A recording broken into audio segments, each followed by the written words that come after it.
What exactly makes a good co-living home? So Danae, I got a really simple question for you. Does every home make a good co-living home? Absolutely not.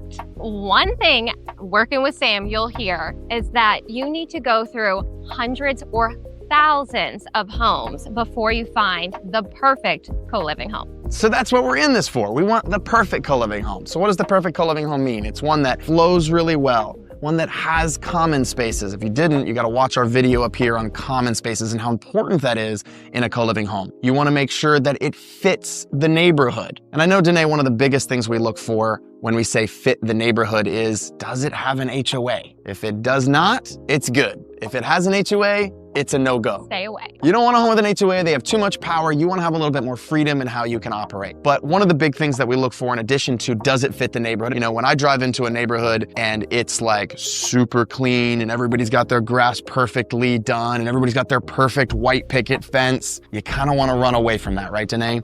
Because you don't want to fit a co-living home in that type of neighborhood. It's okay. I had this funny little story. I had a student the other day. He was looking for co-living homes in Charleston, South Carolina.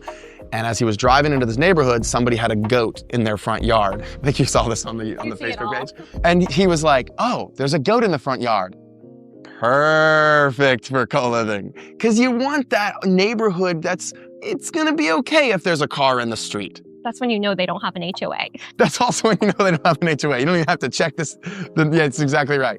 So you're looking for that neighborhood where it's a fit. It's not gonna stand out like a sore thumb. Maybe someone has a work truck in their front yard. That's what you're looking for. Now, Danae, one of the things I want you to talk about is how important is parking when you're finding a co-living home? Is that important? Do you need parking in a co-living home?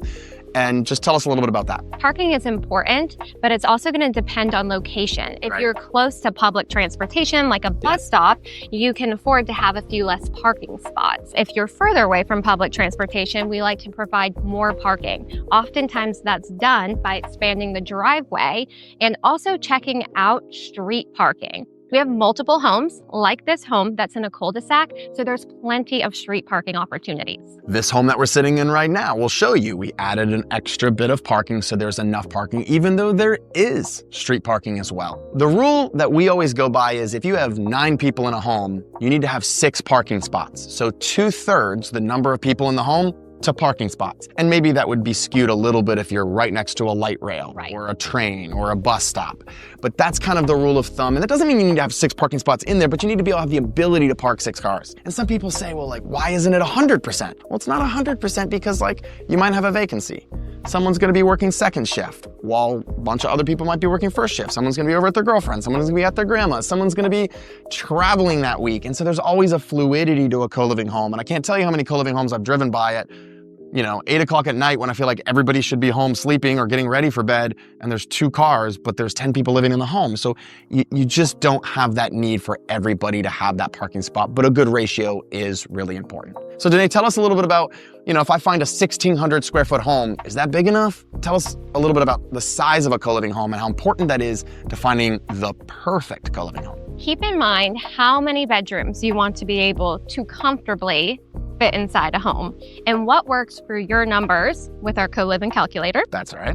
So typically you're going to want a home closer to 3,000 square feet, wow, that's especially if you're trying to get 8, 9, 10, maybe more bedrooms. I think this home right here is 33,050 square feet. Yep. So usually what happens is if you have a 1,500 square foot home, we've found from looking at homes, that's at least 4 bedrooms or more. And then every 250 square feet you add onto that, it's gonna be an additional bedroom. So 1,750 is 5, 2,000 is 6, and we don't look at anything less than 2,000. 6 is our minimum. 2,250 is 7, 2,500 is 8, 2,750 is 9, and then, oh, funny, the formula works. 3,000 is 10, right? And so that's a really important formula when you're finding out that perfect co-living home for you. So we've got size is important. We talked about the neighborhood. Does it stick out like a sore thumb or does it kind of fit into that neighborhood? We talked about HOA, we hit parking really hard, and then of course the last thing I wanna touch on is just like the flow of the home. You see a lot of homes, they have this great big open concept where the kitchen is the dining room, is the living room, and it's basically all one big room. Now, Danae, if I'm looking for a co-living home, am I looking for that open concept or am I looking for something different? You're going to be looking for something that already has those rooms more sectioned off, which tends to be the case with older homes. Little older homes, yeah. Like you mentioned today, it's very popular to have wide open areas. When I see that, I think more money for the construction budget. Right. So you want to look for those homes that it's easier to make 9, 10 plus bedrooms. I think the home we're in is a good example of that. The kitchen's kind of, like it's boxy. Right. I think that's a good word for what we're trying to describe, guys. It's like, it's a boxy home already. Not that you can't take one of those open concept homes, but it just kind of hurts my soul a little bit when you got to put a big wall, you know, maybe with even high ceilings in a home that was really designed for the entertainment, right? Whereas this home we're standing in now, this is the kitchen and the dining room is a little bit separate. So there's less walls needed, right? Less doors needed because you already have a lot of that boxy feel to a home. One thing I like about this home is that it's very separated, which helps towards that quiet aspect of what we want to provide our members. So you go downstairs and you have 3 bedrooms, then you have bedrooms sectioned off down here, and then you go upstairs to a whole nother floor of bedrooms. So I love to find houses that flow really naturally, but also have almost different wings of the house so people still feel it's nice and private. I just love that we can buy these homes that you're describing that are like unique. They're unique and they kind of sit on the market a little longer because the normal family doesn't want a really boxy home, but we love a boxy home. So we're putting real estate out there that's sitting on the market to good use and solving affordable housing and achieving financial freedom. So if you're interested in finding out more about this, about how to find the perfect co-living home, how to fund it,